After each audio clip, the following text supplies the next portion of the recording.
Prokuroria për krime lufte në Serbi ka ngritur akt padi kundër oficerit të ushtrisë serbe Pavle Gavrilović nga Leskovci dhe kundër nën oficerit Rajka Kozlina nga Beogradi.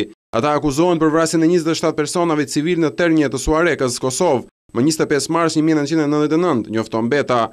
Në akt akuz theksohet se Gavrilović dhe Kozlina, si ish pjesëtar të brigadës së motorizuar 549 të ushtrisë serbe, bashkë me të tjerë të pa identifikuar nga propavia e batalionit, kanë vrarë 27 civil banor të Ternjes, meshkuj pleq, gra e fëmijë, ndër të cilët edhe një 4 vjeçar. Gavrilović, i cili ka urdhëruar sulmin kundër civilëve në fshat, më 25 mars ka urdhëruar vartësit e tij, ndër të cilët edhe Rajka Kozlina, dhe dha një urdhër që të vriten civilët në fjalë.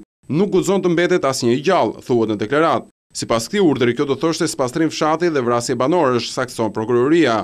E prori, ndër të cilët edhe togëri Kozlina, i ndau ushtarët në 3 grupe lufte që hynë në fshatin Ternje dhe gjatë aksionit vranë të paktën 27 banor. Gavrilović dhe Kozlina ngarkohen me veprën penale krime lufte ndaj popullatës civile.